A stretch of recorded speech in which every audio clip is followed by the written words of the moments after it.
Welcome to the Department of Healthcare Access and Information, or HCI, CAN 1-7-153 Amended Construction Documents, ACDs presentation. ACDs have always been a big topic, but it's a hot topic nowadays, judging by the almost 1,000 registrations we have for this presentation.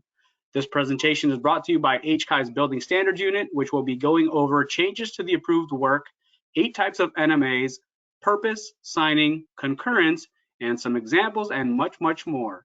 If you haven't done so already, feel free to download the handout that's provided to you, which is the actual CAN 1-7-153, and today's presentation in the PDF format for your use. We are going to be here for about an hour and a half or maybe 2 hours, depending on how many questions we get from you. So hang on, and we have a lot of good information for you to take in. If you have any questions during the presentation, feel free to type those questions into the go-to question box on that docking station. If you have a question, we'll get to those questions at the end of the presentation the best that we can. Please be sure to keep your questions generic during the presentation, but if you have a specific question, send that over to regsunit@hci.ca.gov. Again, that's regsunit@hcai.ca.gov. If you have transmission difficulties, please log out and log back in using the same login information that the GoTo software sent you, and we will do the same if we have transmission difficulties. Today's for presenters, we have Mr. Richard Tannehill, who is the FDD Acting Deputy Division Chief and Building Standards Unit Supervisor. And in the background, we're going to have Lori Campbell, who is an Associate Governmental Program Analyst, answering questions in that GoTo box. So once again, thank you for joining us. And Richard, if you're there, I hand the presentation over to you. Thank you, Caesar. Hello, everyone. Welcome. We have a lot to cover today, so I'm just going to jump right into it. So first of all, I'm Richard Tannehill. I'm the supervisor of the Building Standards Unit, where we do write a lot of the cans and pins, as well as code.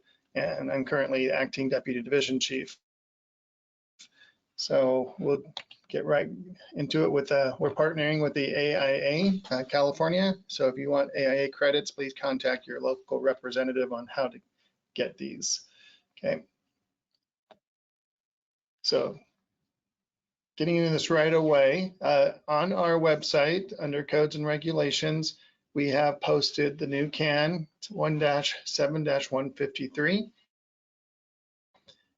In addition to the CAN, we also have uploaded the new change form and change log that are both examples, and we'll go through those later on. But I just want to show you where you can get those. The handout, the CAN is also part of the handouts. So there's a tab on here that you can download the handouts straight from GoToMeeting or GoToWebinar. So you can do that at any time. Okay. The new CAN, I just want to make sure everyone gets the right one. We actually released this originally March 3rd, but did some quick revisions on the 30th of the same month. So again, you can download this from our website, or it's also, you can download it as a webinar handout that's available right now. This area here, you want to make sure the March 30th date is on there, just some minor tweaks on that. So, and we'll cover that as we go through. So this presentation will be directed toward that revision. Please note that there's going to be a lot of text in this, so I'll try not to bore you too much with that. But it's important that we look at what the code says and what the CAN says. So we're going to jump right in with some definitions. The first one is material alter as applied to construction projects. Construction documents, approved construction document means any change or alteration or modification is determined by the office that alters the scope of a project, could cause the project to be in non-compliance with the California Building Code, or causes unreasonable risk to the health and safety of patients, staff, or public. Again, going through these definitions is important to understand the purpose and the intent of the CAN. So again, I apologize, but we'll be doing a lot of reading, especially this first part. We're going to be looking at the different types of changes in the work. Okay, well, for changes of the approved work, changes shall be executed in substantial conformance with the construction documents approved by the office. Changes to the work shall be made by amended construction documents approved by the office. Changes in the work include, but not limited to the following: corrections of errors in design and or construction to bring the construction documents or construction into compliance with applicable codes. Okay, changes in the scope of work and additional work required because of discovered conditions. Basically what the code is telling us here is anything that you change is subject to review and approval. Okay, but we're going to make some exceptions to that as we move forward here. But only changes that material alter the work shall be submitted to the office for review. So the key here is the material alter, and that's kind of the intent of this CAN, is to define what's material and what's not non-material. So changes that do not materially alter the work, the following types of changes do not materially alter the work and do not require submission of amended construction documents to the office. This was added to the building code, I believe in the 2019 section, and the CAN actually was rescinded at that time because it ended up in code. Over the last couple of years since then, we continue to receive a lot of questions on non-material work. And so we decided to resurrect the CAN and just improve on it, include some process changes, as well as additional examples. Okay. And so what we're going to do right now is just go through, there's 8 things that are 8 items that are classified as types of non-material alterations. So we're going to go through those. And again, this is the part where we do a lot of reading just because it's important to understand each one of them, and you'll see why as we go on. But the first one is clarifications or interpretation by the responsible design professional. Now this one most likely is going to be a non-material altered, but it can be, how I look at it, there's 3 categories. There's non-material altered, there's material altered, which is an ACD, and there's things that we don't really need to see at all. So some clarifications, like what color is the wall, we don't need to see that at all. If you're adding a dimension, if there was a dimension missing on the plan and you receive an RFI or is an ASI is issued to basically define that dimension, but you're not changing the plan, you're just providing a dimension. Again, that's something that we do not need to see at all. Okay, but clarification and interpretation of the plans and specifications by the design professional is non-material. Under the note, it states that if calculations by a structural engineer or a delegated structural engineer are necessary to determine the structural non-structural adequacy, then it becomes material and does need to be submitted as an ACD. The second type of NMA is construction means and methods, such as construction sequencing, coordination of work, and methods of assembly and construction. Construction means and methods do not include work that would require alternate methods of compliance or an alternate means of protection. So if an AMC or an AMP is required, it is no longer non-material. Also note that temporary construction, such as temporary exiting, air handlers, or different types of equipment that are provided are not considered means and methods. They are actually part of the project and need to be included in the project scope. The third type of non-material alteration is substitution of equipment, products, or materials. Okay, the equipment, product, or material substituted must be code compliant and must perform the same function and be equal or less than, have the same, basically the same capacities as the product it's replacing. Okay, must not increase loads or lateral gravity for structural frame members, and must meet the design requirements for the project. If it meets those requirements, it would be considered non-material. Changing from one type of equipment, product, or material to another, such as changing from drilled-in concrete anchors to concrete screws, or changing the top of wall fire resistive material design is not considered non-material because you're changing the design of what's being installed. Okay. And again, if calculations are required, it is no longer considered non-material. Now, type 4 is where we run into a lot of issues. New details that are based on other approved details. What is this? Actually, we rarely see this, and it rarely, when we do see attempts at this, it rarely makes the cut, just because it's very hard when you're adding a new detail, because you know, are they substantially different from what was previously approved? One of the examples of this that I have seen is where they were removing a window and filling a wall. And in this case, the window happened to be in a stucco wall, and they had some other windows that were not in a stucco wall. It's a different type of finished material on the exterior of the building, but the infill for the framing of the window was the same. And so that was allowed to be done as an NMA, because all they're installing the same infill for that window, and all they're doing is adding the patching of the existing material on there. If this happened, the same one was also applied to a door, and now that is no longer non-material because that door has different type of framing and different requirements for that infill. So again, this one's there's a fine line there, actually a very blurry line there to divide there. But mainly this is, for the second part of this, is kind of why this item is in there. And this includes reference standards or pre-approved details can be added as non-material. So if you're using our pre-approved details off the website, they can be added as part of, as non-material to your project once it's under construction. Type 5 is final routing configurations of ducts, conduits, and pipes, etc. These are typically shown diagrammatically on the approved plans. And if they are, you know, the routing changes, again, that would be considered non-material. The exception to this is if there are additional fire smoke dampers required, and pre-approved seismic fittings or specially engineered braces or hangers.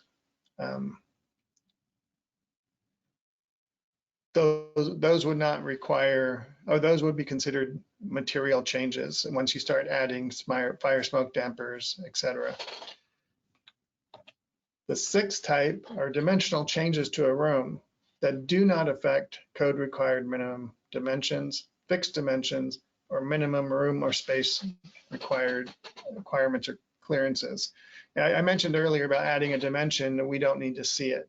That is adding a missing dimension that doesn't change the design. But if you do have the dimension shown, say if you want to move a door over or add something that a wall, say move a wall, and it's not going to affect the code required minimum dimensions, like if a patient room has to be 120 square feet, it's not going to affect either side of that wall. That can be done as non-material. Okay. Note that applicable code sections and minimum dimensions and space requirements must be shown on the plans for confirmation. Okay, so you do need to provide drawings on this to show that you are complying with those code requirements. And type 7 is kind of similar to, I was mentioning before, relocation of doors, windows, electrical outlets, electrical switches, plumbing fixtures, etc., that do not require additional changes to the work. So basically you're relocating a door from one part of the room to another, but you're still maintaining all the code required clearances for both accessibility and for any other clearances that may be required. That can be done as a non-material altered change. And the last type is relocation and reconfiguration of cabinetry. Okay, if you're not encroaching into the minimum required clearances that are in that room, you are able to do that as a you can basically revise the cabinetry configuration, etc., as a non-material change. Okay, applicable code sections and minimum dimensions and space requirements must still be shown on the plans for confirmation by the field staff. So, and the last part of this piece is changes to the approved work. If the architect, this is all of the stuff I've been reading so far is all straight from the code. If the architect or engineer in responsible charge of a project determines that the changes to the approved documents are necessary, but they do not materially alter the work, all such changes shall be stamped and signed and approved design professionals by the approved design professionals pursuant to section 7-115 of the administrative code. That is no different from any other change that you're making to your drawings. Okay, that is not a new requirement. That has always been there.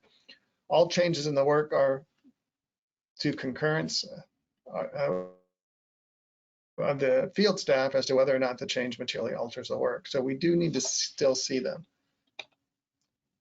Documentation of those changes. Again, the architect or engineer responsible charge shall maintain a log of all changes in the work of construction. That log shall indicate whether the office has made a determination as to whether the changes materially altered or not. Okay, the date that that determination was made and who made it. The log shall be made on the project site by the inspector's field records, with the inspector's field records. Now, this can be your existing log. The log that we provide as a handout that's shown in the back of the CAN is just an example. You can create your own logs. You may have your own logs already. You can just add, if you can just add a NMA for non-material altered change on that log would be appreciated and help the process. Part of the intent of this CAN is to clarify what's required, but also to set a process. And it's really to streamline the process to get these concurred with. So again, we get a lot of questions on this log, you know, because the code already requires you to maintain a log of all your changes. And everyone asks, do I need an NMA log that's specific to NMAs? And the answer is no. You can merge it with your other one. So whatever works for you, that's fine. It just needs to be clear which ones are NMAs and which ones are approved and not approved. Here's an example of a change form that we have included. Again, the change form is only an example. You can do your own forms, and but it needs to include at a minimum this information. This shouldn't be a problem for most of you because we actually took a lot of the change forms that were out there for ASIs, et cetera, and modified it to include the additional information for an NMA. If you note right here, there's a place for HCI concurrence. That will either be the initials and date of our staff, or it may be a concurrence stamp that they'll put on there.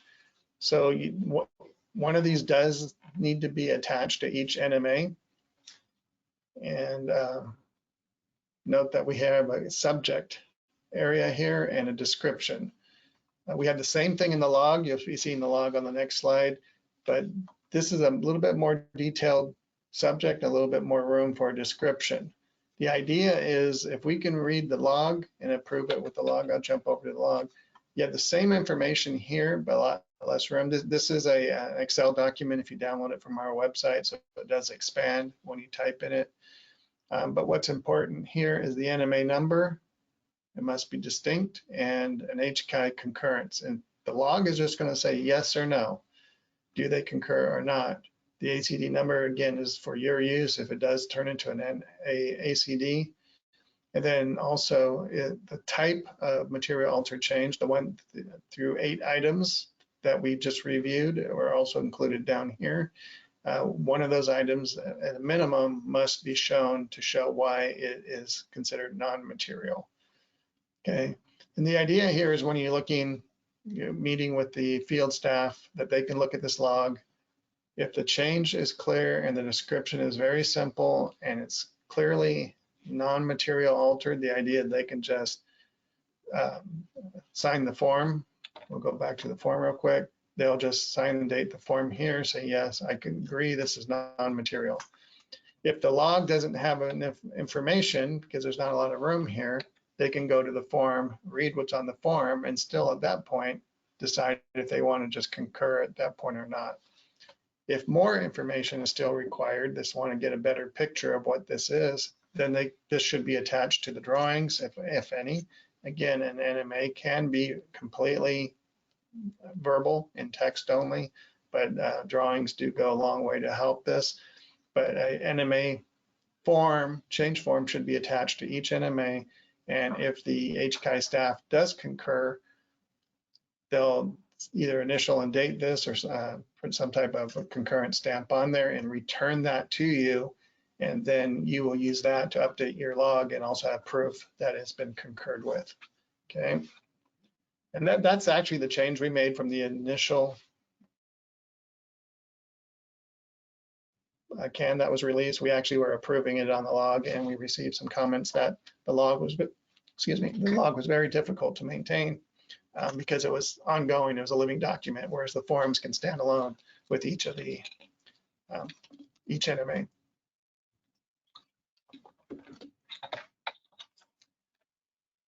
So the purpose of the CAN is really to determine help you decide what's material altered versus non-material. But another alternate purpose to this CAN is to streamline the process, set a process that everyone can expect to do the same thing. So it's meeting expectations for both our staff as well as industry as to what's going to be required when looking at non-material altered changes. Okay. The administrative code requires that changes made during construction that are in compliance with approved documents be submitted to HCI for approval as amended set of construction documents prior to installation of the work. Basically, again, the default is everything needs to be reviewed and approved by us. But HCI has determined that items that do not affect code requirements may be considered non-material and do not require an amended construction document to be submitted. Okay, this CAN is to help clarify that distinction and provide both examples for material and non-material changes. Okay. Okay, an amended construction document, an ACD, is a contractual document between the owner, the designer, and the builder. HCI will only review changes during construction that materially alter the work. Okay, we do not review NMAs. We do concur when you need to see them. Changes of this nature shall be submitted for approval as an amended set of construction documents or an ACD. These are materially altered changes. Okay. For signing by the architect or engineer, this is where we've been getting a little bit of a few comments about this. Stamping and or signing by the NMA by the architect or engineer is representing that they are accepting responsibility that the NMA will not cause the project to be in non-compliance with the building code or cause an unreasonable risk to the health, safety of patient, staff, and public. And we're going to get a little bit, there's another slide here about stamping and signing. The reason it says stamping and or signing is because the design professional that's making the change does need to stamp and sign their drawings as they would per 7-115, as you would on any project. And the design professional of record only needs to sign the items, okay? But by stamping, by signing, you're basically stating that it is in compliance as a non-material change. All changes in the work are subject to concurrence by the field staff as to whether or not the change materially alters the work. Again, that is in the code, that concurrence must happen. The architect or engineer in sponsor charge shall maintain the change log. We discussed this. In which all changes in the work are clearly recorded and identified as either materially altered work or not materially altered. And what makes it sounds repetitive because it's actually in the language that we read in the code earlier. Okay.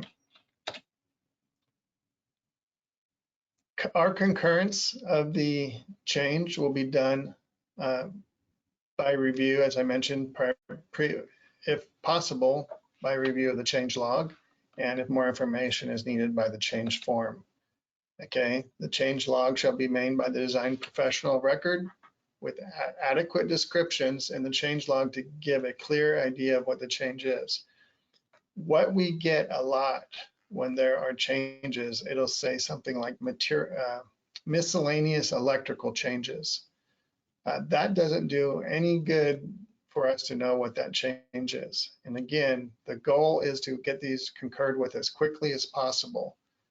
So if you have on there that relocating electrical outlet in soil and utility room, it may probably get signed at that point.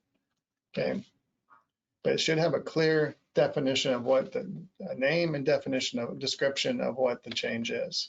Change form should have the same information, but there's more space for additional information, and you can also attach drawings and sketches to the form.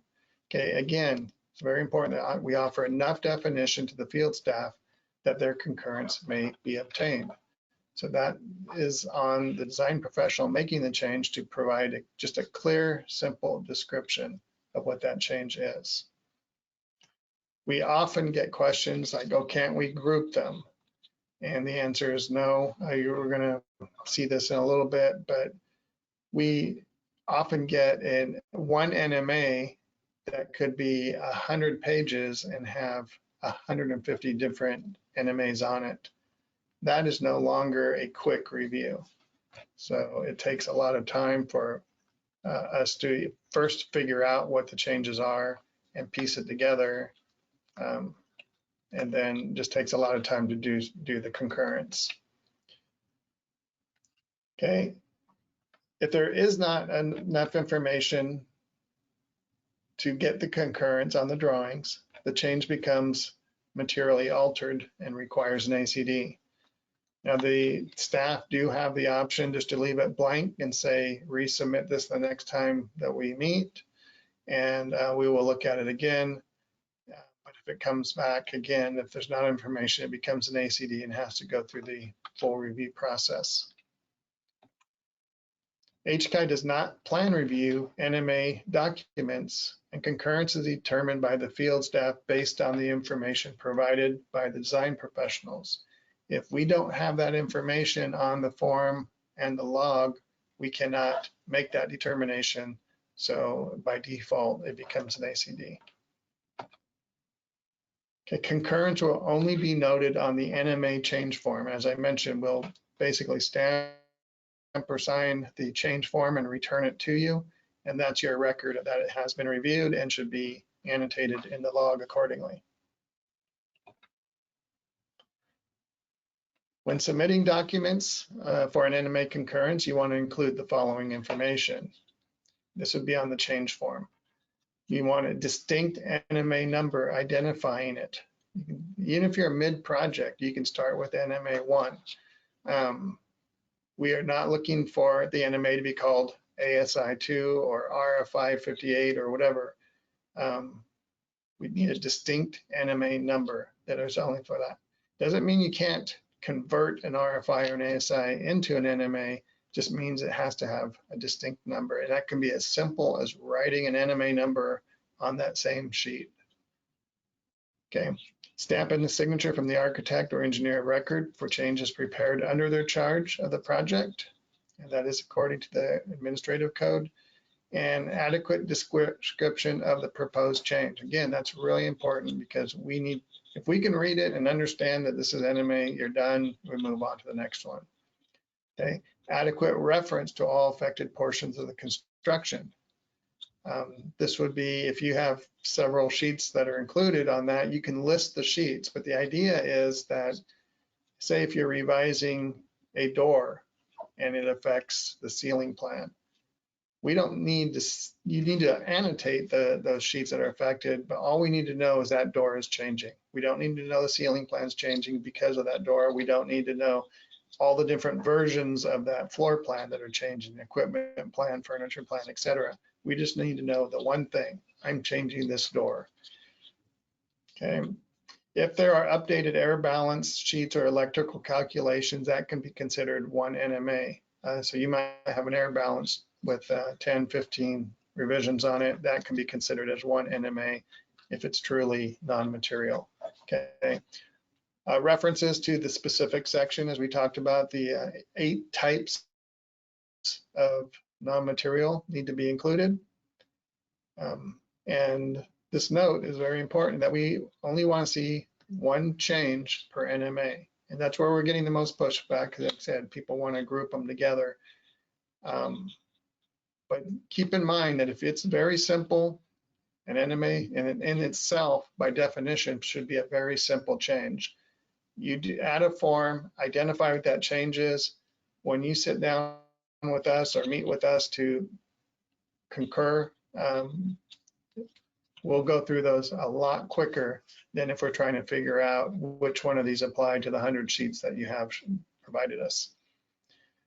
Concurrence from the appropriate design professional that the changes to the approved construction documents are necessary, but do not materially alter the work. Again, this is where your signature on the change form signifies that you accept this change as non-material. You're making that decision as a professional. So getting back to stamping and signing. On the drawings, the same thing for any ACD. And again, this is all in the code. It's nothing new. You need a signature from the architect or engineer responsible for charge of the project. You need a stamp and signature of the architect or engineer that prepared the changes for the scope under their control. Okay, there shouldn't be any questions there. Where we do get the questions is the stamp and signature from the architect or engineer responsible charge of the project. Again, we're told that that's not per the Practice Act, but we do consider the NMA form as an instrument of service. This is part of the change that you're showing us, and all you're doing is stating that this form is this change is considered non-material, and it's to the best of your professional judgment that is considered non-material. And the reason we're doing this is actually to help you. When we put this together, we actually interviewed a lot of people. We had a lot of people involved in this. And what we had heard was that a lot of contractors and sometimes even owners were kind of coercing the architect or engineers to make things NMA so they can proceed with the work without doing the ACD and waiting for it. And that is abuse of this system. There is actually nothing in the code that allows any change to proceed without prior to approval. We do allow that for NMAs, that the work can proceed prior to concurrence, but it must truly be an NMA, a non-materially altered change. Okay, so by requiring your stamp and signatures, making you put some consideration into this, that this is truly a non-material altered change, and also gives you some ammunition if somebody is trying to pressure you into making something an NMA so they can proceed.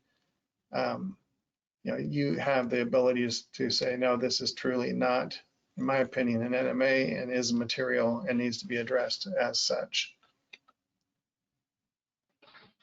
So concurrence should be generally no more than 5 minutes observation for our staff.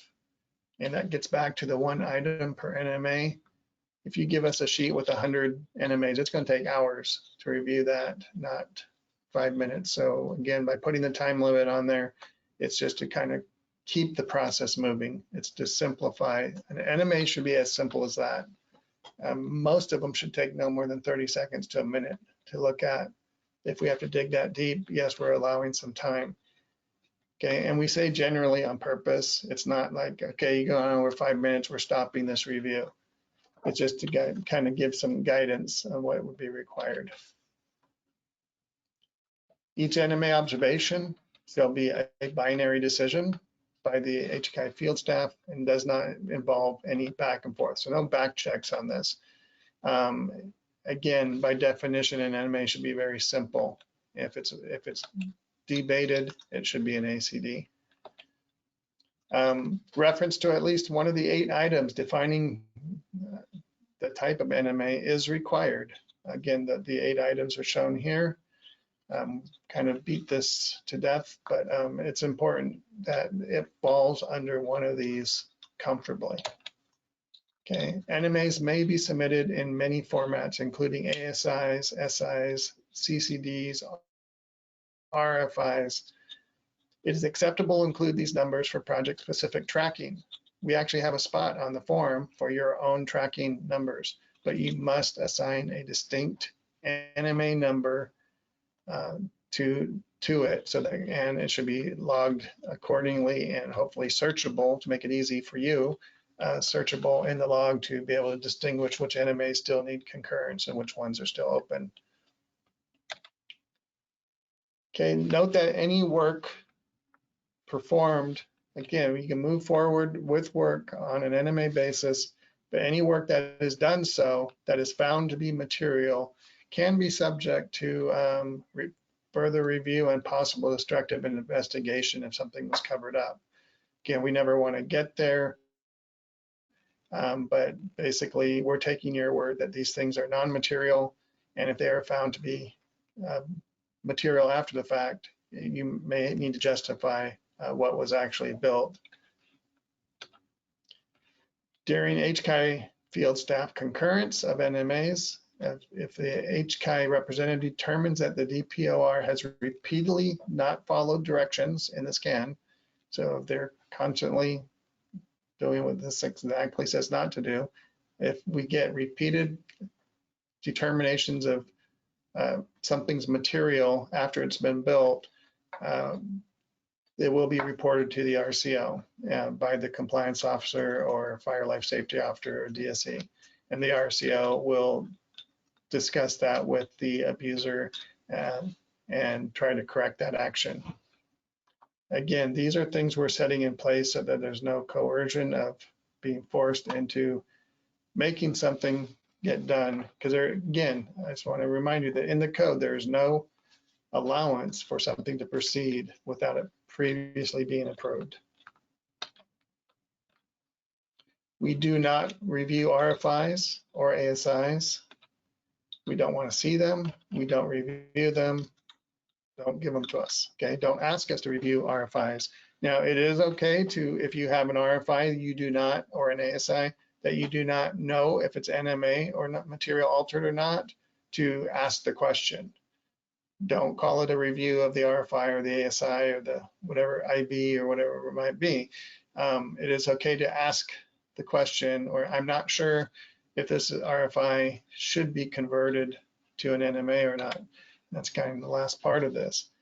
Any of these instruments that you're asked questions about, an RFI is a contractual document or a document between the contractor and the design professional to get information, a request for information. You can answer that question, and it may not be material, and it may be material. It's the design professional's discretion or determination to convert that RFI or an ASI into an NMA if they decide that it is a non-material altered change, or it may be an ACD and can be submitted, converted to an ACD as well.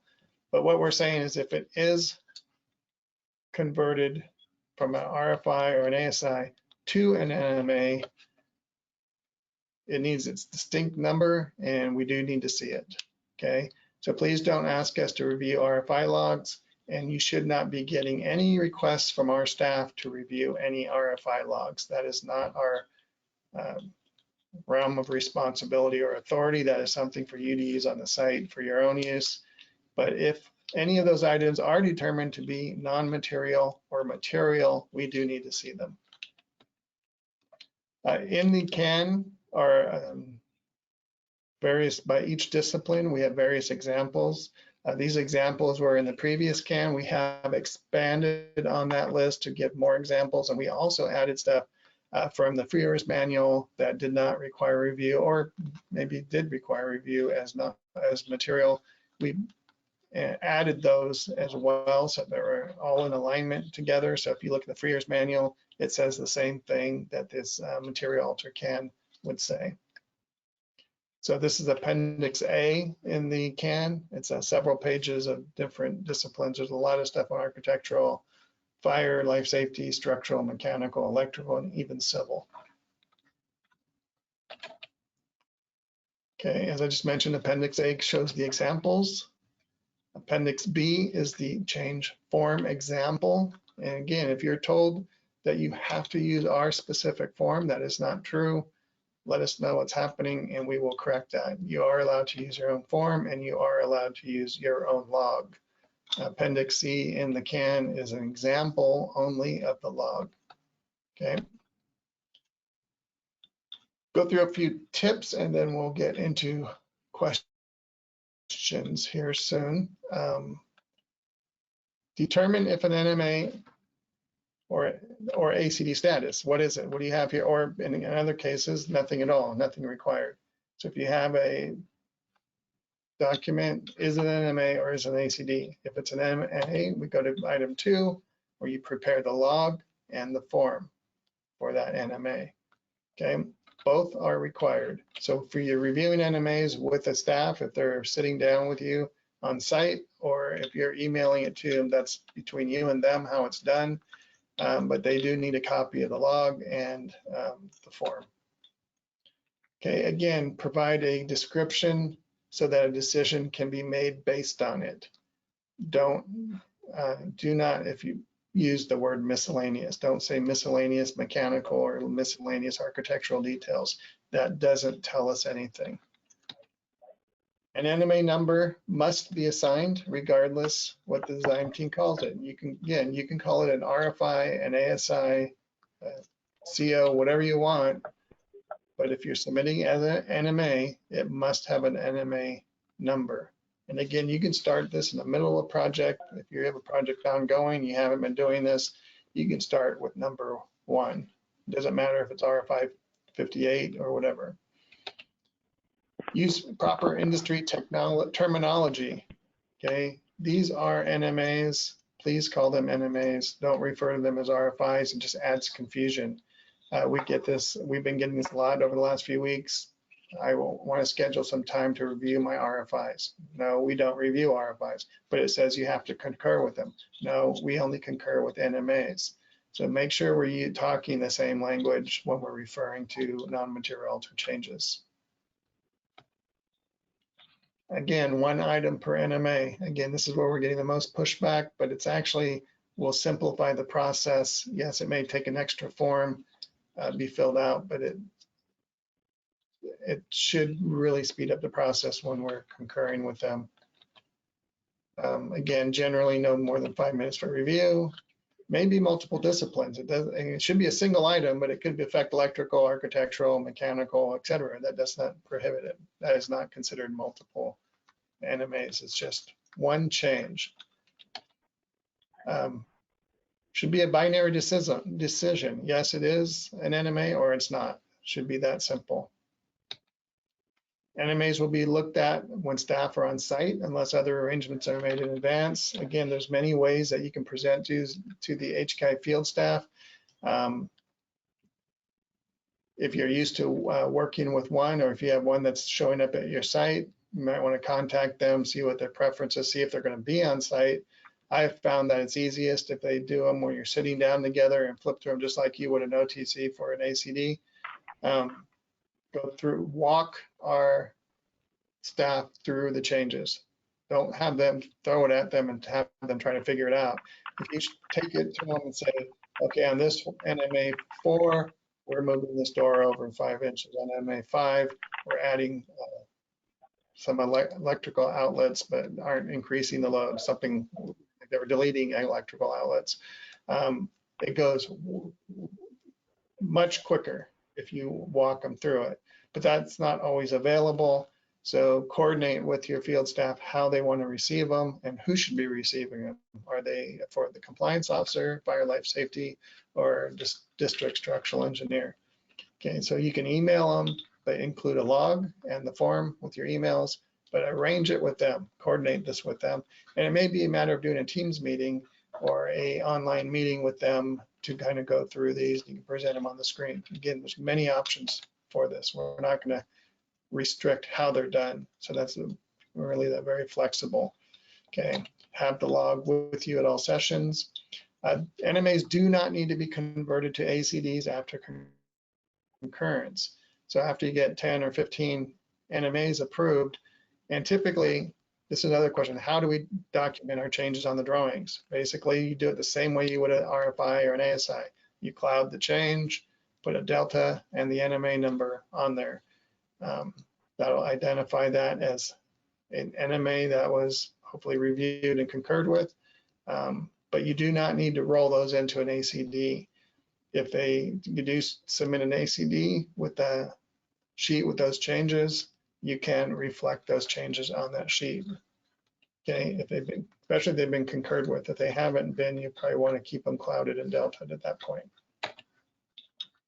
If there is a question or whether or not it is NMA, don't be afraid to ask the question.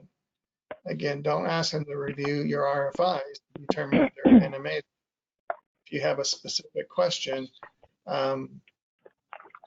send it to them, say, hey, I'm not sure we're doing this. Is this NMA?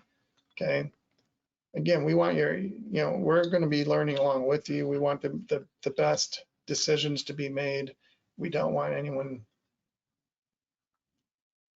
getting into trouble with these, so please ask. Again, along with asking, don't abuse the use of NMAs or be pressured into making them ACDs when they should have been an NMA, okay? And that is it. I see a lot of questions, so we can go into the Q&A. Caesar? Great, thank you, Richard.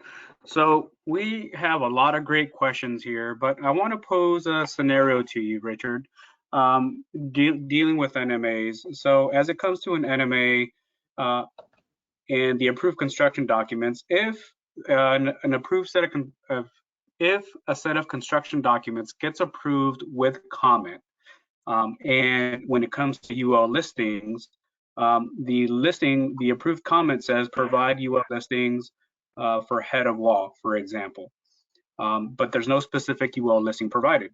And then a DPOR comes back and says, well, now I want to provide an NMA for concurrence, but it has, for example, 86 different listings or UL listings in that NMA, and the listings vary in application from pipe and cable penetrations versus head of wall.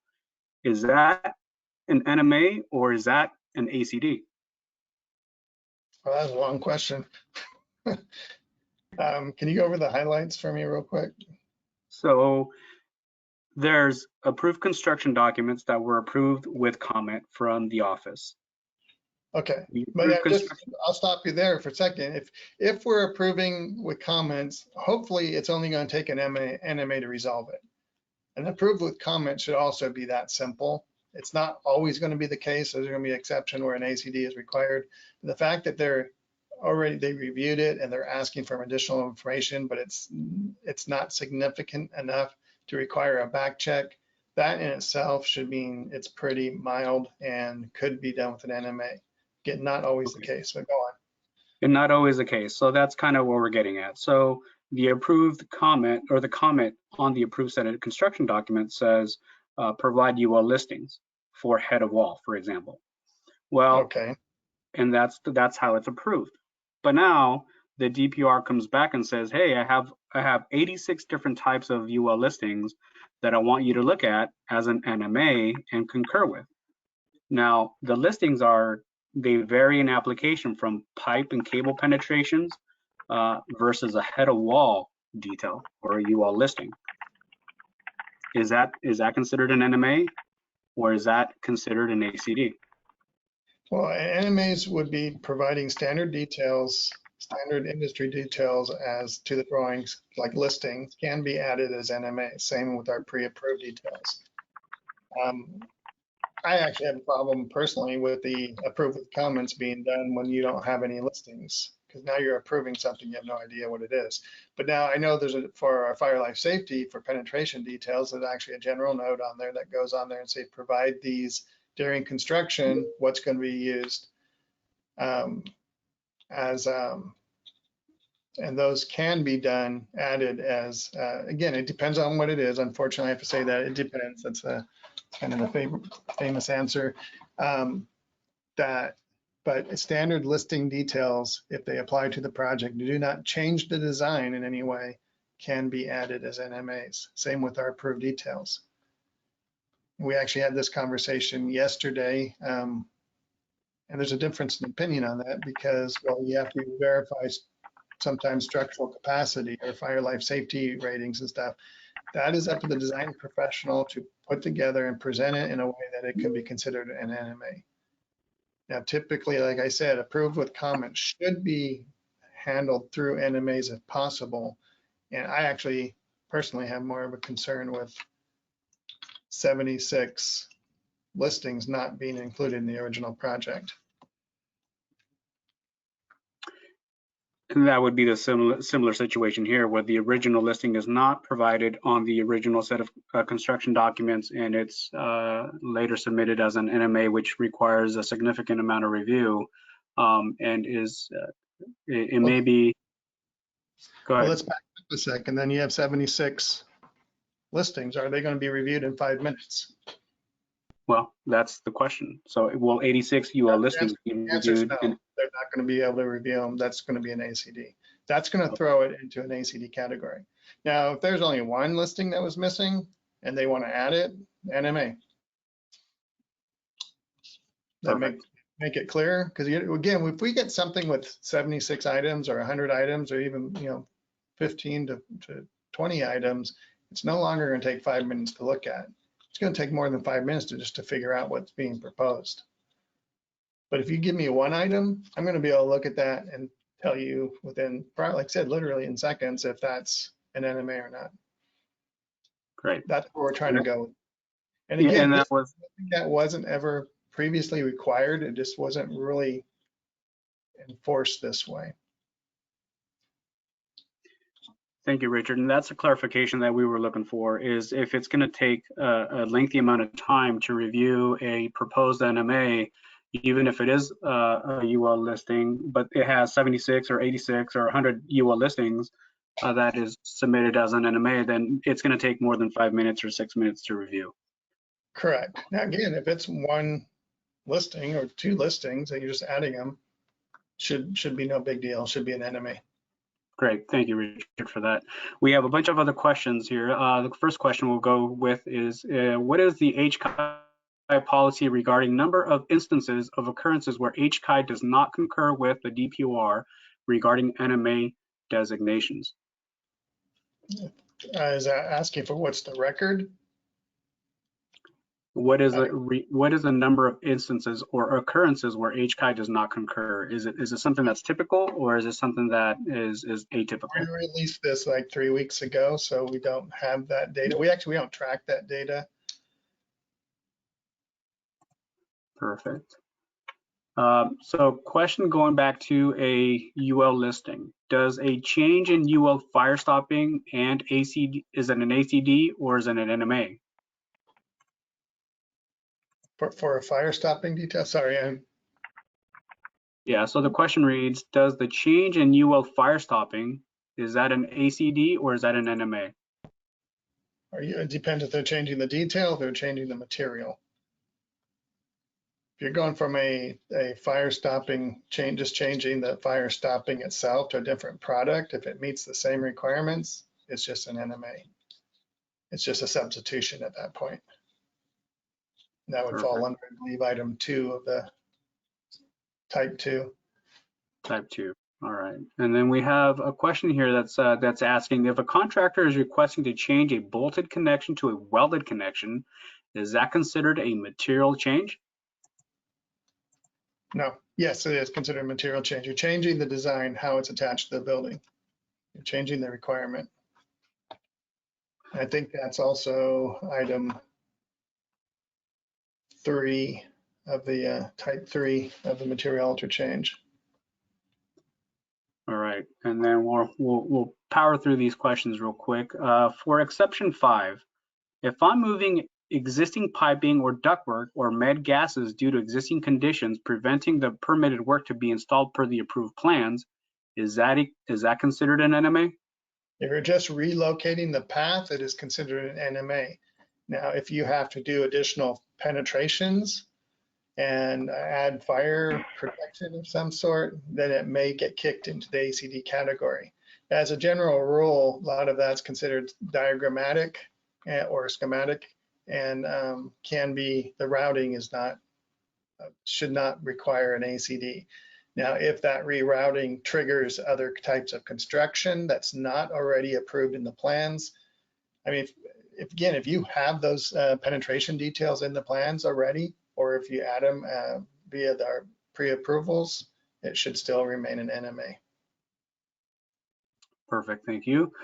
Richard, we have another question, and several questions actually, regarding RFIs and how this fits into the CAN. So the question reads, please explain how an RFI fits into this CAN and if it needs stamping and signing. The answer is no. It does not fit into the CAN, and it does not require stamping and signing. An RFI is instructions to the contractor to clarify an issue. We don't even need to see RFIs. We don't review RFIs. We shouldn't be asked to review RFIs, and we shouldn't be asking to review RFIs.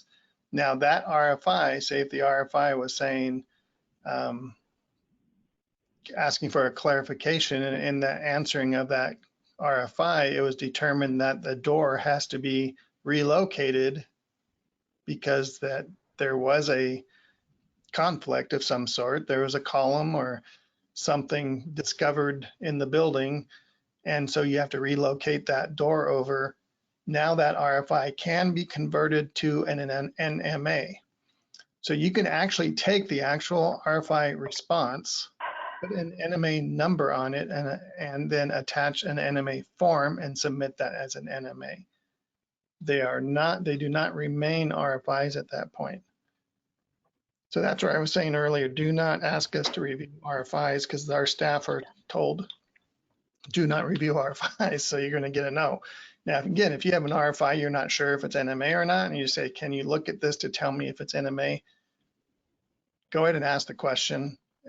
Just make it clear that you're not asking them to review your RFIs, because like you said, there's several questions on this, very similar on this presentation alone.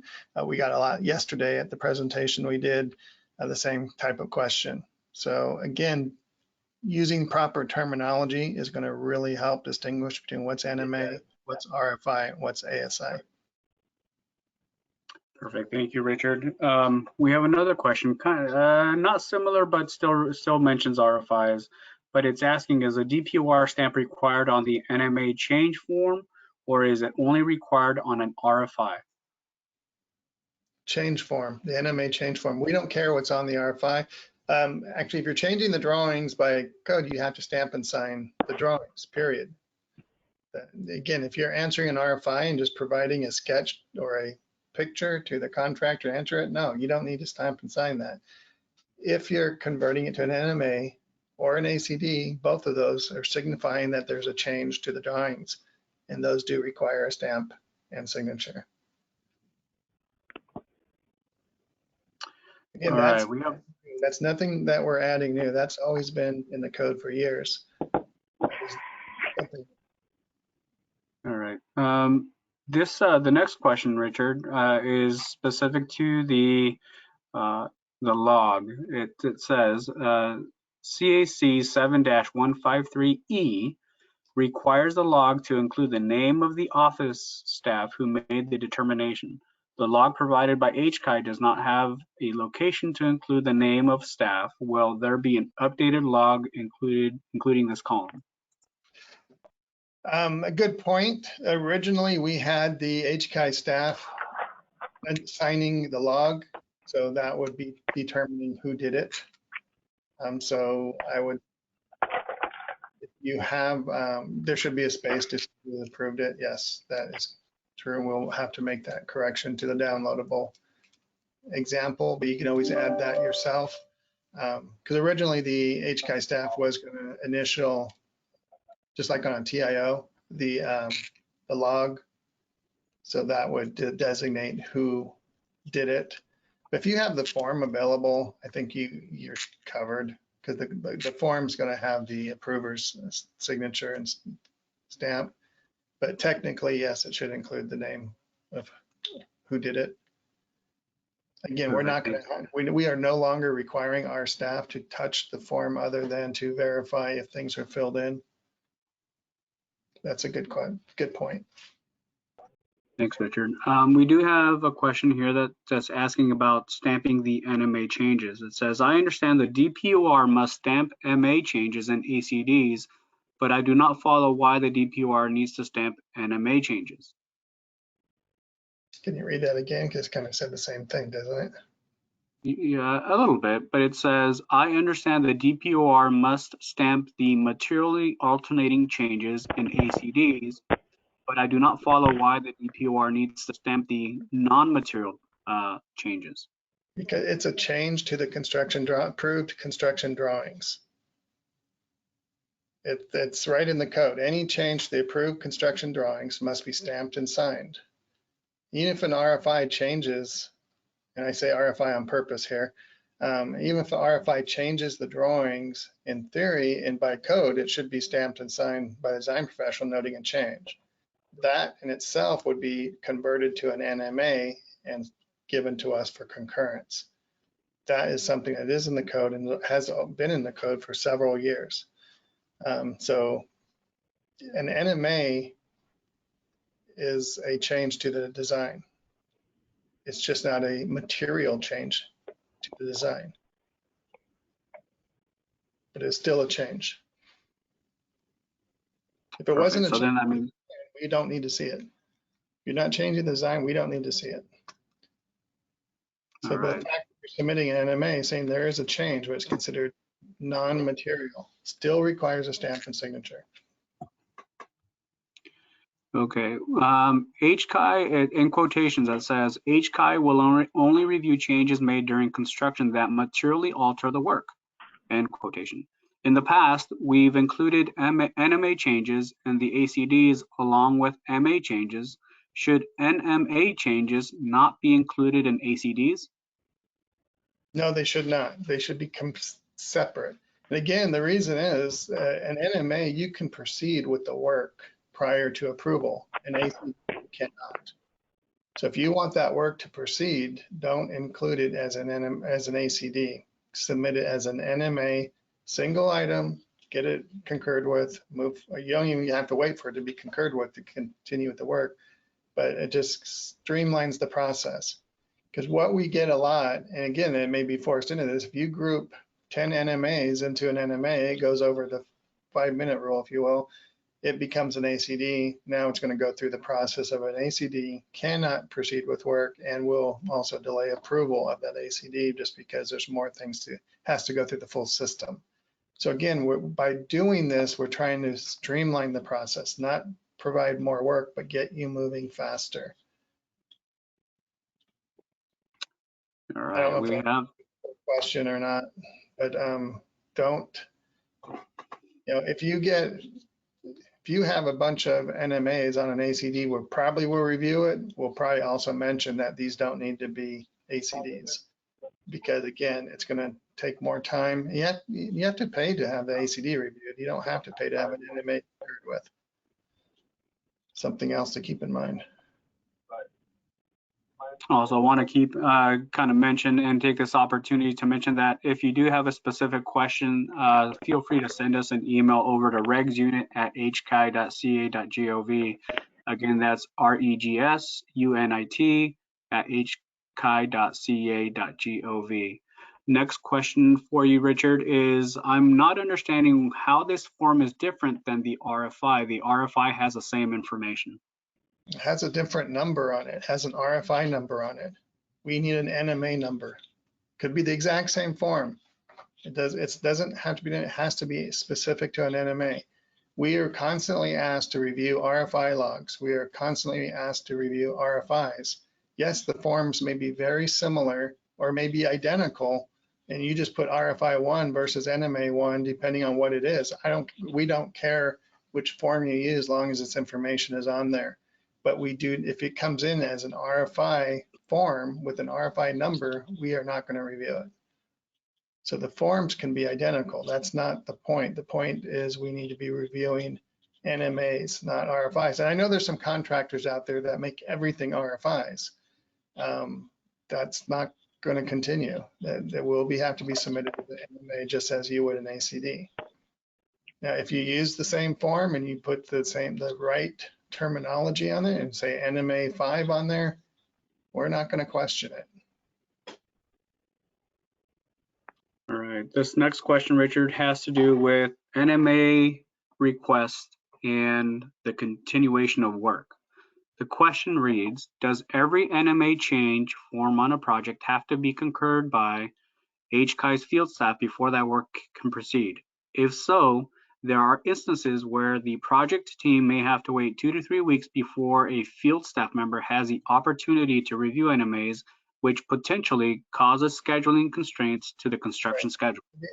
The answer is no. You can proceed with work on a true NMA.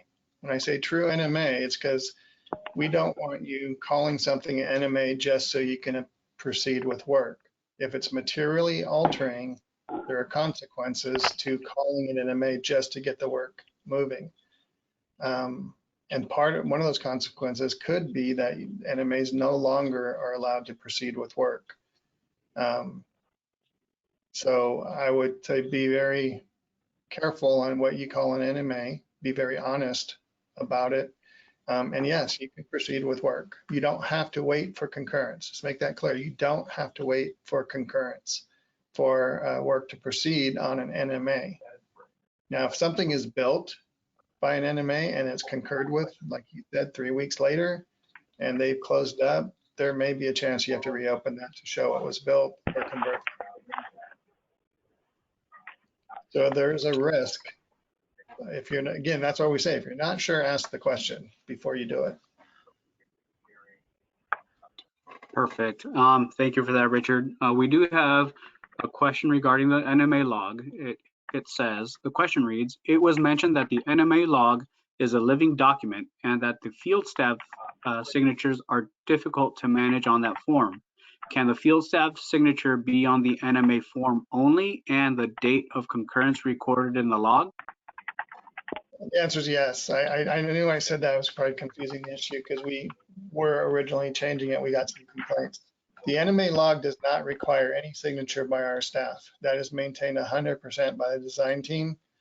They maintain the log. They put what date it was approved. They put the NMA number, if it was concurred with or not. When you submit an NMA for concurrence, include the form. Our staff will either initial and date the form, or they'll stamp and sign it in some way, put a concurrent stamp on it, and return that to you. That's your evidence that the NMA has been concurred with. Now you can update your log accordingly to show the date and who signed it. So hopefully that's clear now. All right, this has to do with the concurrence of the NMAs, and the question reads, you seem to be saying that we should eliminate ASIs and just use the NMA form. What about RFIs? Are you wanting to see all clarifications as they would typically be non-material? And are you hiring more field staff to review all this? Well, let's go back to the first part of the question is we're not trying to get rid of ASIs. We're not trying to get rid of RFIs. There's a legitimate reason to have those on your project. And RFI is a request for information from the contractor to the design team, asking a question for clarification. Sometimes those result in a change to the design based on what the answer is or what the question is. ASIs are the exact opposite. An ASI is a architectural supplemental instruction to the contractor to clarify something that might have been missed or not real clear in the drawings. And that's initiated by the design team, either an ASI or an SI. We are not trying to get rid of those. What we're saying is that if either of those or any other type of means of communication requires changes to the documents, the NMA is giving you an alternative to an ACD to get them done faster if they meet one of the 8 requirements. So hopefully that makes a little more sense. This is an alternative to an ACD because the default was everything needed to be an ACD, and we don't want to. All right, this question has to do with incremental projects and NMAs. The question reads, for incremental projects, does the NMA need to be tracked by increment? Also, does the NMA number need to be tracked by a specific discipline, i.e. structural, architectural, etc., or can we have one numbering system for all disciplines? One numbering system for all disciplines, please. For the incremental projects, once a project that is broken down into increments is approved, the thought is that in theory, those different volumes are reassembled into a single volume. So now you have one set of documents. It was just reviewed in increments.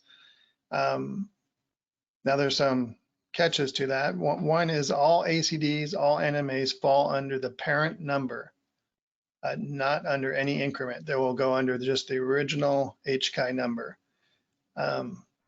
Increments at that point are only tracked in the field during construction via for TIOs and for verified compliance reports and for different issues that are done specifically for those increments. But any changes to the drawings go as under the master number because it is considered one project once all the increments are reviewed and approved.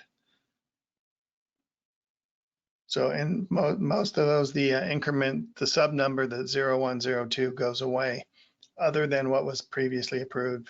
Like I said, for TIOs, and so hopefully that helps. Okay, Richard, this question has to do with the NMA numbering system versus the RFI numbering system. The question reads, why can't the NMA number match the RFI number or ASI number to keep them tied together? It further complicates projects to invent a separate tracking number for different pieces of paper. Because for us to track NMAs, they have to be sequential, 1 through whatever. You have RFI 45, that's an NMA, and RFI 46 is not. In order, RFI 47 is. Now we're going to have a no NMA 46. So we need a sequential number to search and to track the NMAs. You may have 1,000 RFIs on a project, but only 500 NMAs. So the numbers aren't going to align. So that's why the logs should provide the information that you're talking about. You'll have your RFI number or ASI number. Again, the log's going to show any changes, however you choose to track that, but it needs to include the NMA number in a sequential manner. And ideally, if you're doing it in an Excel spreadsheet or something, it's going to be filterable where we can just search the NMA numbers only and see which ones are blank and fill those in. Focus on those. Hey, Richard, what about deleting scope of work for the project? The question reads, what if we were deleting scope, i.e. temp power, was shown on the plan but is no longer needed to proceed with the work? Can that be an NMA? Yeah, the answer is going to be it depends on what the change is, or what the scope removal is. Because if you're removing a temp power and it's not needed, yeah, that's probably going to be an NMA. It's not required for the project anymore. Just get rid of it. Actually, for temp power, you probably don't need to do anything because you just don't install it. It was never needed. But if you say if you're removing scope from the work and you're adding a new accessible toilet and you're removing that scope, but that accessible toilet may have been required for another reason, yeah, that's material. We need to see that and verify that. Same with like you're removing the storage room from the project. Well, storage is required. Are you still meeting the storage requirements because of that removal? So again, it depends on what it is. If it's insignificant scope, like the example you gave, yes, that would be an NMA if required at all. Now, if it's a drawing change, yeah, we'd need to see that, and it potentially could be an NMA. So that's one of the depends questions. Hey, Richard, what about these signatures on these NMAs from the design professionals? The question reads, Does the AOR need to countersign the NMA form if the NMA is for structure or MEP and has their stamped signature on the NMA form? No, not on the form, but the drawings still need to comply with 7-115 if there are any drawings attached. So no, if a structural engineer is submitting the NMA, their stamp and signature, because they're the one making the determination that this is non-material. The architect doesn't need to get involved, or I should say the DPO, design professional of record, doesn't need to get involved. The design professional of record does need to sign the drawings, even though the structural engineer or electrical engineer stamps and signs the drawings. Again, that's in 7-115, but not on the form. The form can be whoever's making the change. Richard, this question has to do with going back to previous RFIs on a project. The question reads, do we need to go back on a project that has over 100 RFIs before the date of issuance of the CAN and do the NMA paperwork? Well, again, we don't review RFIs. So hopefully any changes to the drawings have been, again, this is not a new requirement. NMAs should have always been submitted. Really, all we're requiring in this CAN that's changing is how they're approved and the process for approval with the limitations and stuff like that.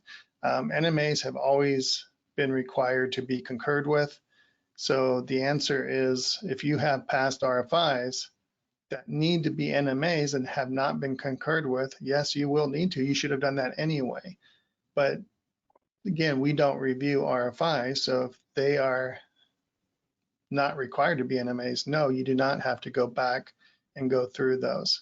But again, I'm hoping that if you have 100 RFIs from the past, that you have already brought those forward. And again, in the past, they may have reviewed RFIs. They may have concurred with them. I know that has happened. So, but we're saying that we do not review RFIs. We should have never been reviewing RFIs. But I know that has happened in the past. So to answer your question is, no, you don't. But anything that was changed, if it has not been concurred with yet, would need to be concurred with.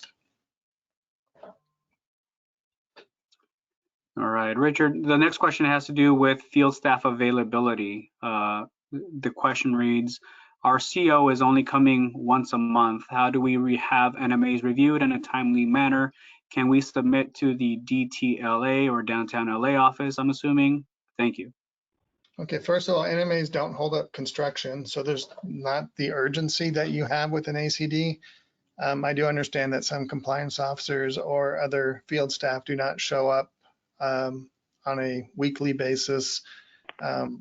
So really what we show in here and what we had told staff is that you should be contacting them to find out how best to have these reviewed, because nobody wants these piling up so that next month you have, instead of 5 of these, you have 25 of them. So the idea is to arrange with that field staff how they want to see them.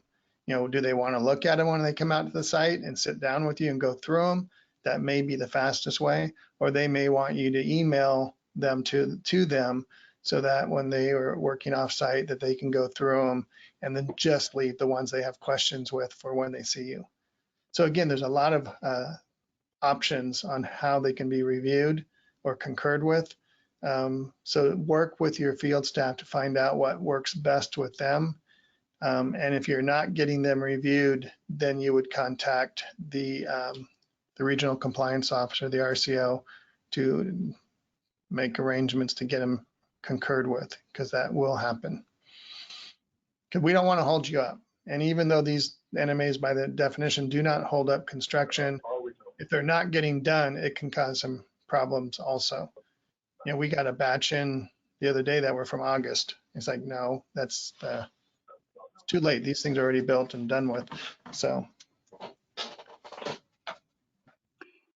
Hey, Richard, this next question reads, it's regarding UL listings for head of wall conditions. So the question reads, changes that do not materially alter the work, page 7 of your PowerPoint presentation, item 3, under notes refers to top of wall condition.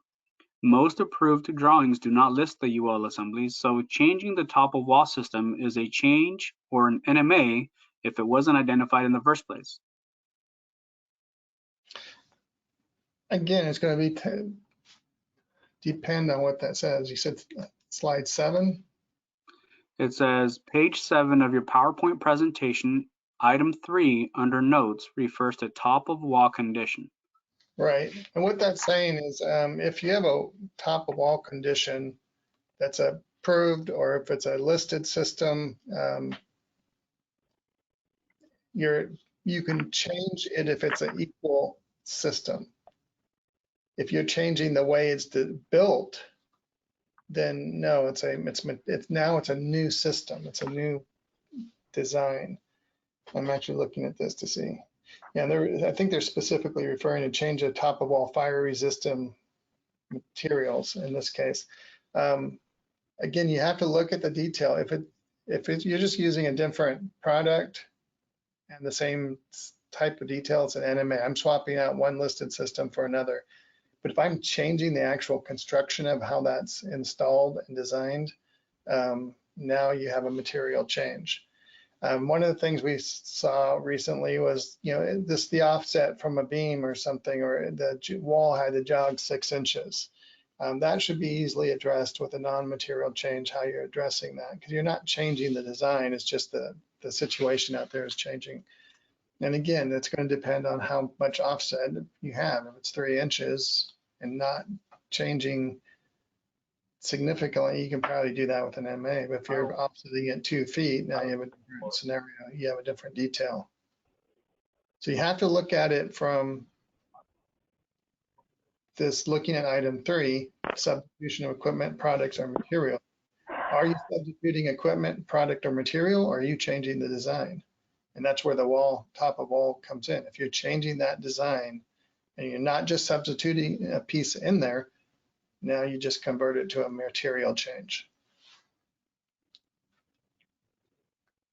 So when it comes to reference drawings in NMA request, the question reads: Can we just submit an NMA form describing the change without drawings? For example, duct routing and/or sizing changed in the field that is an NMA. After concurrence, how soon do we need to revise the drawings? After concurrence, well, first, there's many parts to that question. The first one started about reference drawing. First of all, you don't need drawings to submit an NMA. Drawings go, what do they say, a picked photo is worth 1,000 words. A drawing is about the same. If you say that you're changing something, you can describe it verbally if it's that simple, but if you're relocating a door, it may be just a quick glance at a plan to make sure that door is still in compliance. So I'm not sure what that has to do with reference drawings, but I would not include reference drawings to substantiate an NMA, but I would include a drawing or a sketch, and these can be 8.5 by 11 sketches or whatever needed to show what that NMA is doing. It could be a snapshot of a full sheet. It could be many different mediums that it comes in on. So I don't know if did that answer the question, Cesar? Yeah, I believe so. I think we did a good job. If not, they can go ahead. The person who submitted the question, feel free to send us an email at that regsunit@hchi.ca.gov email address, and we'd be happy to have an offline conversation about that. Richard, the next question for you it reads: Do you anticipate HCI field staff requiring concurrent review from other HCI field staff? Meaning, should we anticipate the CO pushing this over to the FLSO or DSE, or can the field staff person on site make the NMA acceptance on a broader basis? The answer is yes to both.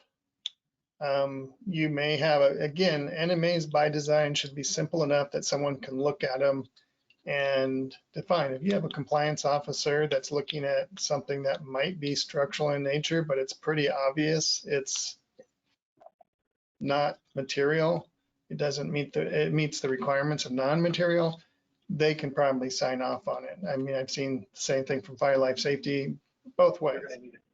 But if you have an area that they're not familiar with, yes, they're going to ask their other counterparts to take a look at it. So they may sign off on theirs or forward it to the other individual to get concurrence that, yeah, they're all on the same page. So again, it's going to depend on what the changes are. But again, a non-material change by definition should be simple enough that someone can take a look at it.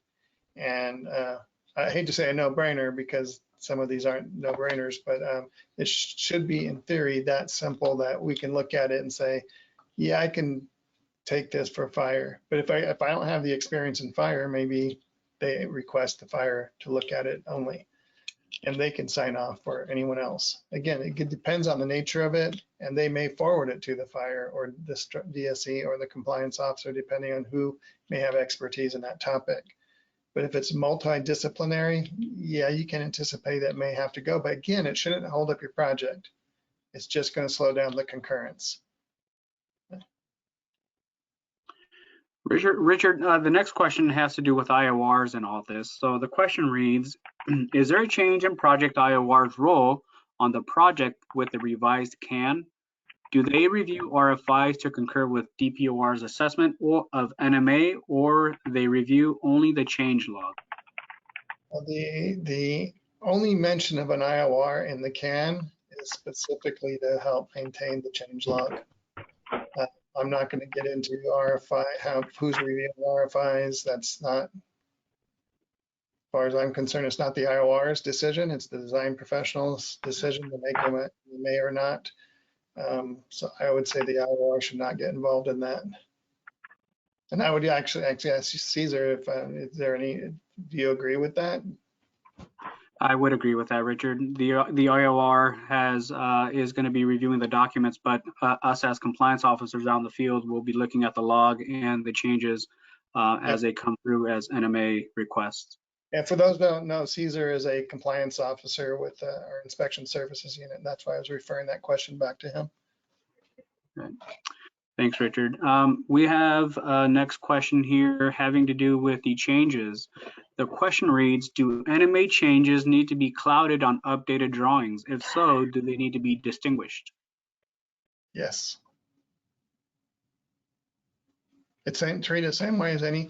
One of the questions we get is, we can't make revisions to an approved set of drawings, but you do it all the time when you do annotate an RFI or an ASI on a set of plans. You cloud it, you delta it, and you put a number on there. We'd expect the same thing with an NMA.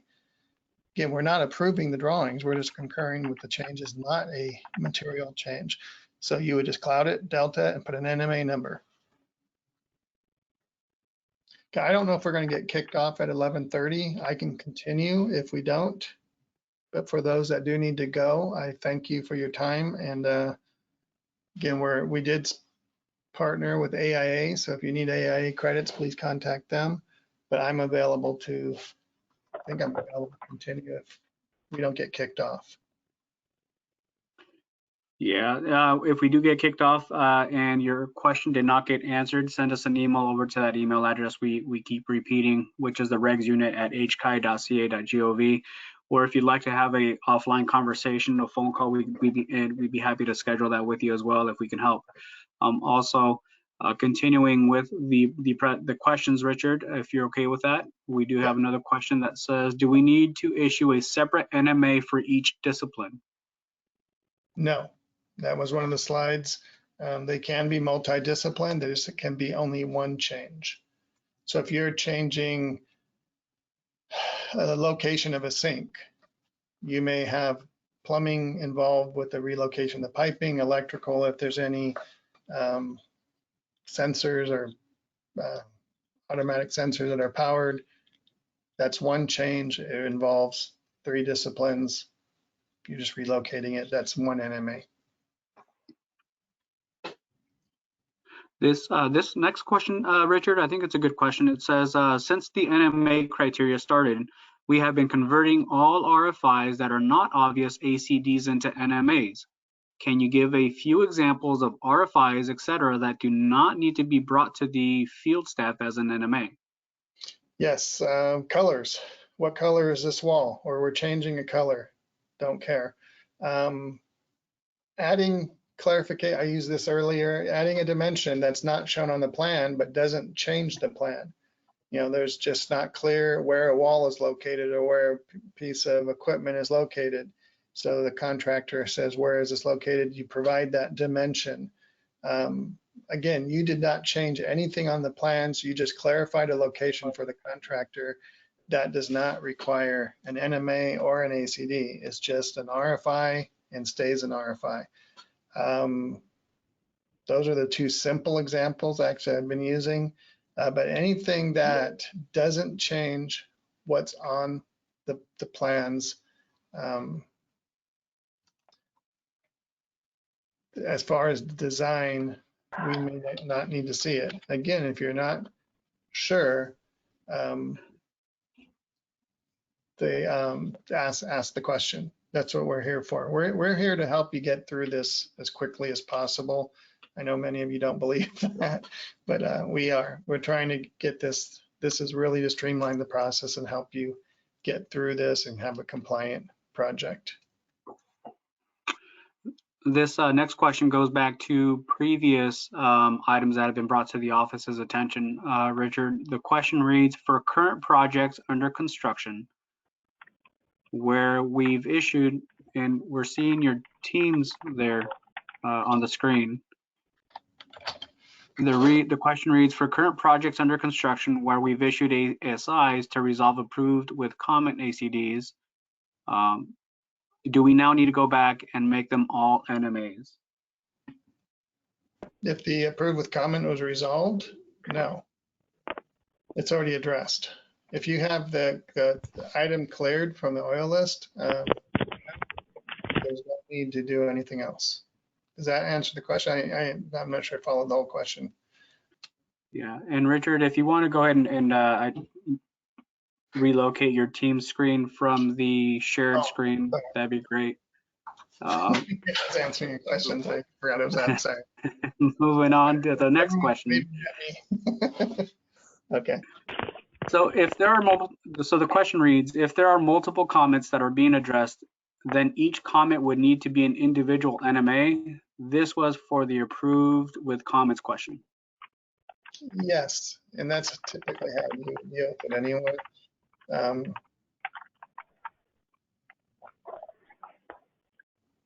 Yes, and again, hopefully you're getting approved with comments with no more than 2 or 3. All right, and then this has to do with quantity in the of NMAs. This next question reads, if we have a change with 100 similar items, but all are non-material, do you want them submitted as 100 NMAs? The issue should really be, is it material or not? It should not be the quantity, yes? Well, the question would be, you have 100 NMAs on several documents. It's going to take a long time to go through those. So, and the answer is, yeah, we rather have 100 NMAs because we may only have time to review 10 of those or 15 of those and clear them off. We may not, if we get 100 NMAs, it's going to be an ACD. It's going to be converted to an ACD, I can tell you that. Even if they're NMA, it's just, again, it's not a matter of how simple it is. It's a matter of the quantity and the time it's going to take to review them. And again, if you have 100 of them, it's figuring out every one of them, what's being done and being looked at. If we have 1, it's a matter of figuring out 1. If we get through 10 of those 100, then you're done with those 10. And the next time we'll hit the other 10 or 15. But if you put 100 on one sheet, it's going to be an ACD. So if you go that route, you have that option, it's going to go the ACD route. We have a lot of questions regarding RFIs, and I want to ask this question, and this has to do with terminology. The question reads, some GCs prefer to use, quote, confirming RFIs, end quote, to clarify information which would be considered NMA and frequently do not require document changes. Would the project still be compelled to go through the NMA process? That's going to be up to the design professional of record. I'm familiar with that process. Again, those would be considered RFIs. Confirming RFIs or whatever. Yes, I've heard the term, I've used them. Basically, a confirming RFI by definition is a contractor asks a question with an answer. And all you do is confirm that the answer is correct. That's a true confirming RFI. So if you have an RFI that results in a change to the drawings, I don't care if it's called confirming RFI or not, it would need to be converted into an NMA if it changes the design. This next question, Richard says, this CAN refers to the 2019 code only. Projects on previous codes would not apply to this CAN, correct? CAN does not refer to the requirements of the 2019 only. The CAN is issued based on the 2019, but the code that's in it has not changed in years. So this is a change in process and a change in guidance and just a tool to help. Like, so this CAN was originally submitted, I think, in 2009 and was rescinded when it went into code. We have since, revitalized it because there are continuing to be a lot of questions and concerns about not only the definitions of what's material or not, but the consistency in how it's concurred with. So except this CAN was actually written for both industry as well as our staff for internal consistency on how we do this. The same thing with the electrical coordination CAN or PIN that came out. That is not specific to any one code cycle. It is an instruction on how to do that type of work. And the same thing here. This is just a change in the process.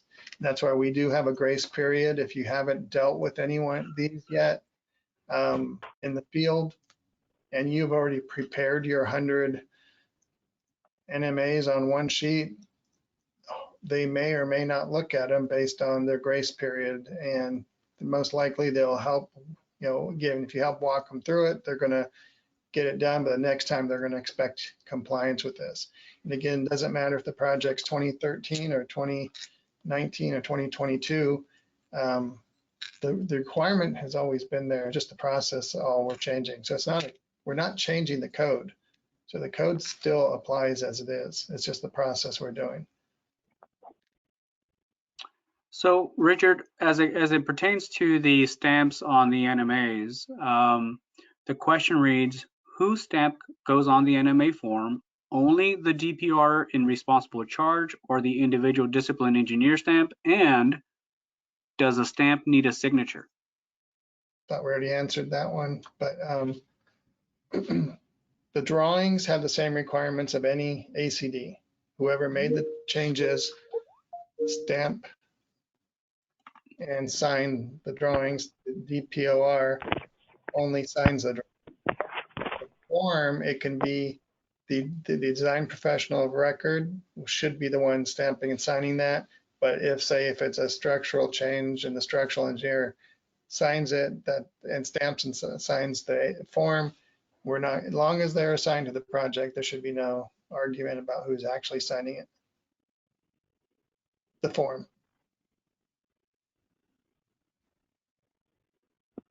Great. Next question says, it seems like NMAs with more than a single item will trigger an ACD, which could slow the process of changes. Is this the case? If so, this might significantly impact project durations. Sorry, I hear that my other phone was ringing.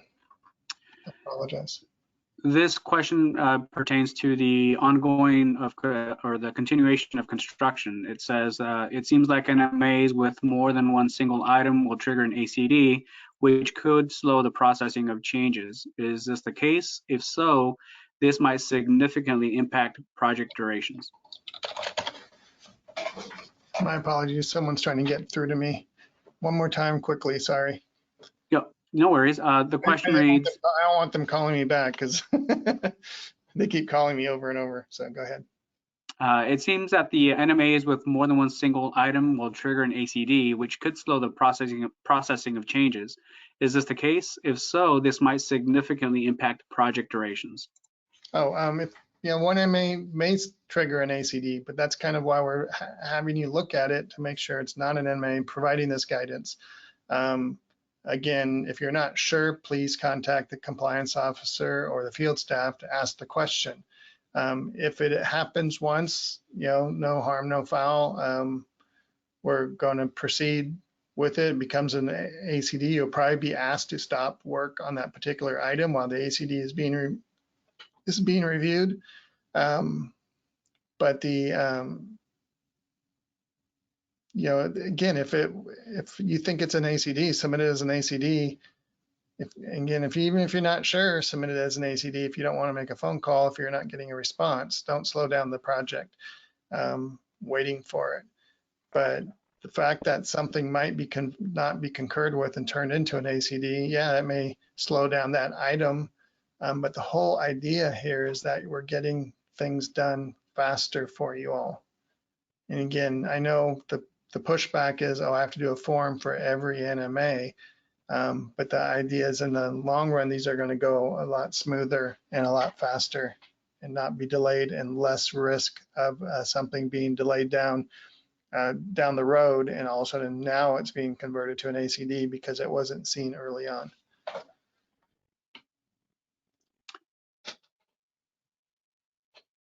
All right, and I'm going through these questions here. Next question reads, for the purpose of numbering an NMA log, do we start with NMA number 1 for a RFI number 9, for example? Yes, please. We would ask that you start with the beginning, because again, we're tracking sequence for the NMAs. You may be on RFI 1000. We don't want to start with NMA 1000. All right, this next question says, so HCI doesn't review MA RFIs? So HCI doesn't do what? So the question reads, so HCI doesn't review MA RFIs, materially altering RFIs? I never said that. If an RFI is material altered or non-material altered, it needs to be converted to an ACD or an NMA. We do not review RFIs. Now, if you have an RFI that is neither material or non-material, we don't review those. We don't look at them. We should never see them. They should never be presented to us. If you have an RFI that turns out that will require a change to the drawings, it can be either material or non-material. It does need to be converted to an NMA or an ACD, and then it will be looked at or concurred with or reviewed. We do not review the RFIs. All right. Next question says, please clarify the process for how the NMA form was deemed an instrument of service, quote unquote, for stamping purposes. It's an instrument of service. It's something that you're submitting to have reviewed. It's no different than an application or a spec or anything else that you're using to help design the project. It's an instrument of service. All right, as it pertains to OPDs, Richard, just to clarify, the question reads, OPD details that were not included in the original plan approval can be added to the project as an NMA, question mark. As a follow-up question, will HCI be providing updated OPDs for the concurrent code cycle? Yes to one, maybe to the second part. We have extended the dates on the OPDs, and we will be likely providing an update, but it probably won't be for some time on the OPDs. Because right now, I believe they're the 2013 code cycle, and they're good for 2 code cycles, but we've extended them through 2019, but we have 2022 coming around the corner. So they will be extended unless there is a substantial change to the actual code requirements. They're going to be extended. So they should never be rejected if they're being used. So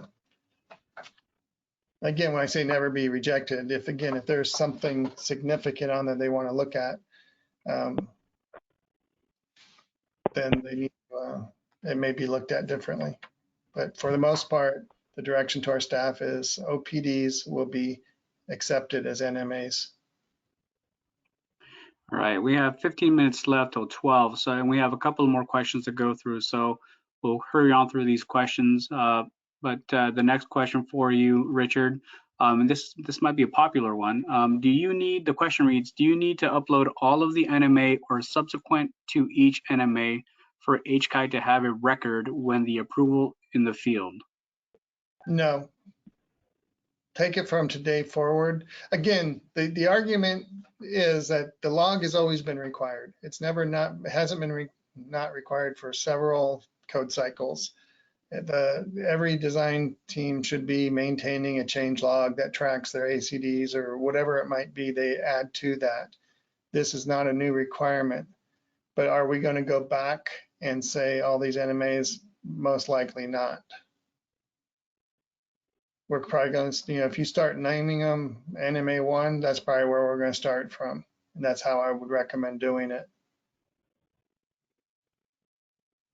All right. Again, this is not the requirement. What has changed in this CAN is specifically the number of NMA changes that can be submitted per NMA and how they're being approved, concurred with.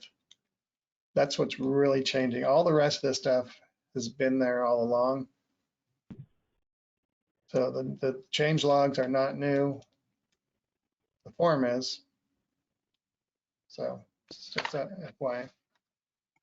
And I know we went over this question earlier, but I'm seeing a lot more people asking the same question. So I'll ask it again, Richard. And it has to do with the deltas on the NMAs and drawings. The question reads, is it a requirement to revise drawings with a cloud and deltas for each and every NMA? Yes, just like you would any other changes to the drawings. Any ASI, RFI, NMA will all be documented on the plans because you're modifying what's on the approved plans.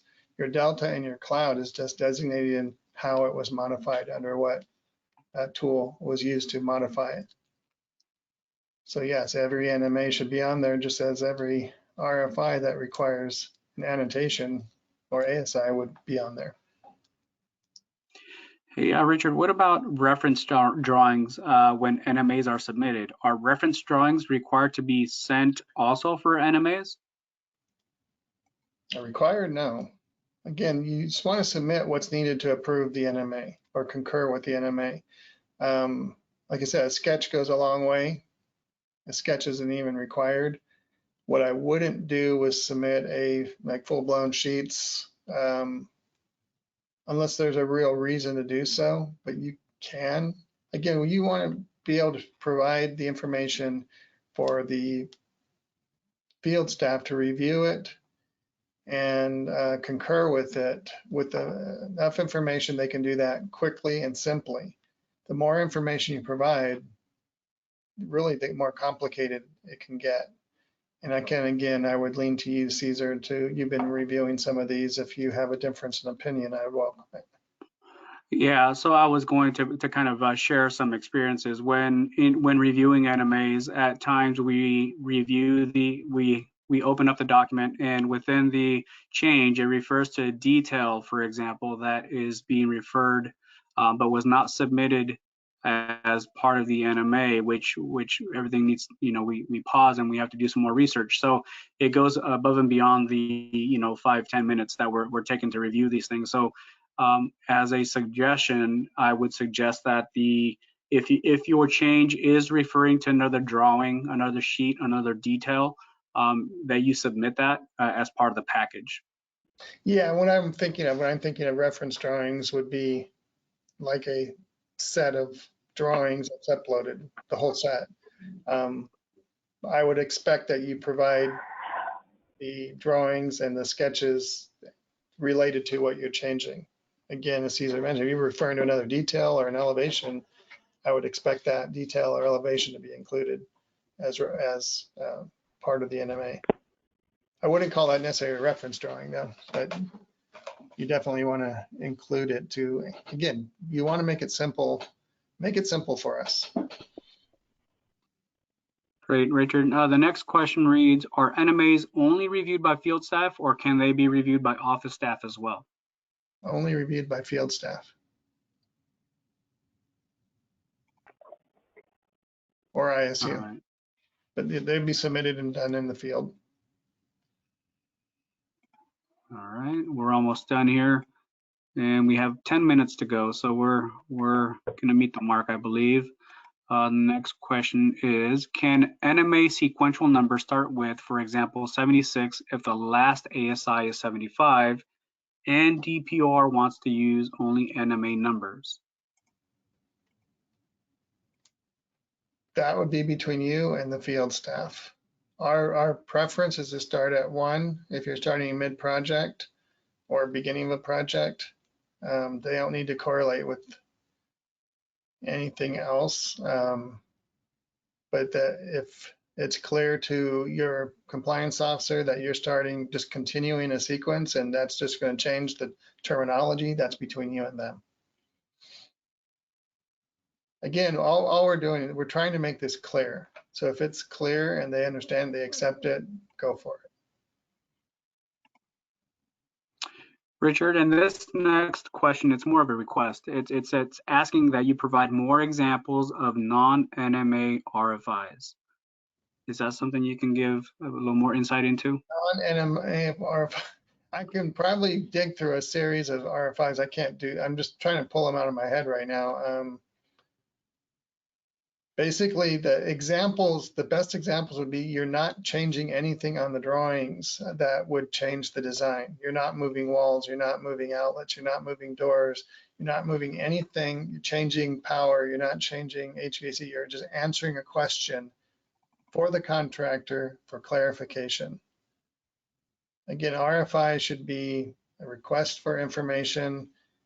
The contract's asking a question, you answer it. It doesn't change anything in your design, but there might have been something missing on the drawings to a note, a dimension, a shading, something on the drawing that was missing that was just to make it clear. You answer the question, you don't have to change the drawing. You may add a note or something to the drawing just to repeat what the question was for the RFI and annotate it that way. That's what we're talking about by there's no change to the design. You know, what piece of equipment is this? There's a box, it's empty, there's no tag on it. The piece of equipment's detailed for anchorage or something, you're just putting the label on it. No change to the drawings.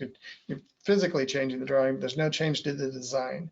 You're just clarifying information that might have been obscure or missing. Richard, this next question. All RFIs would be that way, but it's not the case. This next question still, it seems like some of our attendees are still unclear about the RFI process. It says, if I understand correctly, RFIs can be classified by the DPOR as an NMA or a material change or neither, question mark. Correct. RFI can be designated to be an NMA, an ACD, or nothing. It just doesn't need to be seen. That's up to the design professional of record. Again, we just gave some brief examples of what would require no action or no look whatsoever. If you're altering the design, then you have to decide, is it non-material change or is it a material change? Richard, the next question says, if one sheet has several details and there are changes on multiple details in the sheet that do not materially alter the work, do we need multiple NMA numbers on the same sheet? Say that one more time, please. If one sheet has several details and there are changes on multiple details in the same sheet that do not materially alter the work, do we need multiple NMA numbers on the same sheet? Again, it depends what the change is. If you're changing the substance of each detail, I would expect a new NMA so each one can be looked at. If you're changing, say, the type of screw on 10 details, that's one change. Same with an air balance report. You might have 15 changes to an air balance report, that's only one change, non-material change. There's several examples of that. If you're relocating several outlets within the same room, you can do that as one NMA. All right. So if you're getting 10 details on a single sheet, it depends what the change is. If it's the same change to all the details, no, it's an NMA, it's one change. But you're affecting 10 details or maybe more, several sheets, it's still one NMA. But if you're doing a different change to each detail, that's a separate item. All right. This is more of a clarification or asking for you to repeat what you had said, Richard. As it pertains to the OPDs, it's asking, can you please confirm what Richard said earlier during a Q&A, that an OPD that is not in the approved drawing could be added to the drawing as an NMA? Yes. Again, I'm going to always clarify that with, if there is something significant about that triggers a question, it may go into a different category. As a general rule, OTD's already approved. It's a pre-approved detail. It can be added to your project. Now, if the compliance officer looks at this and you have a wood frame detail going into a metal frame building, they're going to question, say, are you sure you want to do this? I mean, you have to look at each one, but and as a general rule, yes, they will be added to the drawing as NMA. They're already approved. What they're going to be looking for at that point is that, does it really apply to that project? And you may have to show where it applies. Again, that would be part of an NMA. I want to use this detail at this location. It's pre-approved. We had a question yesterday saying, we have wall framing details. Well, if they add a new wall, it's NMA. No, the location of the wall is not the detail. The detail is the construction of it. So if you move a wall or add a wall, you now have a material change, or could have a material change. But the pre-approved detail is just how that wall is constructed. Now you don't need a ACD for that to add that OPD. This next question, Richard, it has to do with clarification and interpretation of NMAs. It reads, clarification/interpretation is listed as an NMA type. However, it sounds like I just heard it said that clarifications/interpretations do not require an NMA because they do not affect the drawings. Please clarify. That's correct. It could be either one. You're asking for a clarification for a dimension that's not shown on the drawing, but it doesn't change the location of anything. You're just saying this is 12 inches from the wall. You can just answer that on an RFI. We don't need to see that information. You're probably going to add it to the drawings and cloud it and delta as the RFI number. We don't need to see that. If you're doing a clarification that does result in a change, and you have to clarify something on the drawing by adding something to the drawing that wasn't there previously. Example, a piece of, I'm just pulling this out of my head, something is missing in a run from one place to another, and you need to add something there. Now you're adding something that's typically, it's non-material, but you're changing what's on the drawings. Say if you're missing a exhaust duct in a room, and there's nothing showing where it's connecting to. I'm just pulling this out of my head, and you're now adding that duct run to answer that RFI. That can be considered non-material. It's not material, but it wasn't there. You're adding something to the drawings. It's a clarification. It wasn't there before. I'm clarifying that needs to be, this diffuser needs to be connected to the rest of the return line or the exhaust line. That's now non-material. It just wasn't fully clear on the drawings. You're clarifying the information. It is a non-material change because you are changing what was on the drawing because it wasn't there previously. And again, there's a fine line there. You're gonna probably see it go both ways, but this is, that's what we're saying. There are some things we do not need to see. And that's actually to your benefit. Well, Richard, we've come to 12 o'clock. I think we've gone over the questions, and I believe we've answered the majority of those questions. So if okay with you, I'd like to go ahead and end the webinar with some closing remarks.